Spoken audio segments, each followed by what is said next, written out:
Protest ಮಾಡ್ತಿದ್ದಾರೆ sir. Pinarayi statement ಕೊಟ್ಟ ಬೆನ್ನಲ್ಲೇ ಅಲ್ಲೋಗಿ ಪ್ರೊಟೆಸ್ಟ್ ಮಾಡ್ತಿದ್ದಾರೆ. It is all political statement, political protest and everything. We don't want anyone to this one. Without knowing the fact, Mr. Pinarayi should not interfere with our state affairs. These are all political killings at the time of the elections. Sir, ಆಮೇಲೆ ಅಲ್ಲಿರ್ತಕ್ಕಂಥವ್ರಿಗೆ ಏನಾದರೂ ಆಧಾರ ಇದೆಯಾ sir? ಕೆಲವರಿಗೆ ಅಲ್ಲಿ ಅಕ್ರಮವಾಗಿ ನಿಲ್ಲಿಸಿದ್ರೆ ಅವ್ರಿಗೆ ಯಾವುದೇ ರೀತಿಯ ಆಧಾರ ಇಲ್ಲ, ಏನಿಲ್ಲ ಅಂತ ಹೇಳ್ತೀವಿ. Those who have regular documentation, who are there in Karnataka, we will definitely want the places as per the rules of the Karnataka government. We will definitely help them. Okay, thanks. I will issue a statement. I will ask my officers to give a report. Yesterday night also they have sent me a report on this issue. We will do it.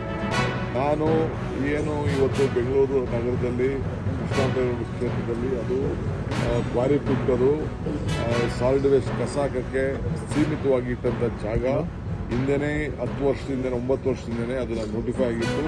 ಆ ಜಾಗದಲ್ಲಿ ಕಸ ಹಾಕುವಂಥ ಜಾಗದಲ್ಲಿ ಹೋಗಿ ರಾತ್ರೋರಾತ್ರಿ ಬಿಸಿಲುಗಳನ್ನು ಹಾಕಿದ್ದಾರೆ. ಅದನ್ನು ತೆರವಾಗಲಿಕ್ಕೆ ನಾವೆಲ್ಲ ನಮ್ಮ ಸ್ಥಳೀಯ ಮುಖಂಡತ್ವ ಶಾಸಕರ ಚರ್ಚೆ ಮಾಡಿ ಅದನ್ನು ಖಾಲಿಗೊಳಿಸಿ ಅದನ್ನು ಸರಿಯಾದ ರೀತಿಯಲ್ಲಿ ಉಪಯೋಗ ಮಾಡಿಕೊಳ್ಳಲಿಕ್ಕೆ ಆದೇಶವನ್ನು ಮಾಡಿದ್ದಾರೆ.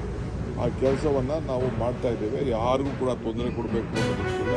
ಯಾರು ಅರ್ಹರಿದ್ದಾರೆ ಅವರೆಲ್ಲರೂ ಕೂಡ ನಾವು ಬೇರೆ ಕಡೆ ರಿಹ್ಯಾಬಿಲಿಟೇಷನ್ ಮಾಡೋಂಥ ಕೆಲಸವನ್ನು ನಾವು ಮಾಡ್ತೇವೆ. ಯಾಕೆಂದರೆ ಏಕಾಏಕಿ ನಾವು ಸ್ಲಮ್ಗಳನ್ನು ಸರ್ಕಾರಿ ಜಾಗದಲ್ಲಿ ಒತ್ತುವರಿ ಮಾಡಿಕೊಂಡು ರಾತ್ರಿ ಗುಡಿಸಲ್ಲಾಗಲಿಕ್ಕೆ ನಾವು ಮುಂದಕ್ಕೆ ಆಗುವುದಿಲ್ಲ. ಅದು ಇತ್ತೀಚೆಗೆ ಮಾಡಿದಂಥ ಒಂದು ಪ್ರವೃತ್ತಿ, ಅದನ್ನು ನಾವು ತಡೆದಿದ್ದೇವೆ.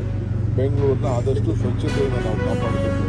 ಆ ದೃಷ್ಟಿಯಿಂದ ನಮ್ಮ ಅಧಿಕಾರಿಗಳು ರೋಟೀನ್ ಕೆಲಸದಲ್ಲಿ ಮಾಡಿದ್ದಾರೆ. ನಾನು ವರದಿ ಕೊಟ್ಟಿದ್ದೀನಿ, ವರದಿ ಕೊಡ್ತಾ ಇದ್ದೇನೆ.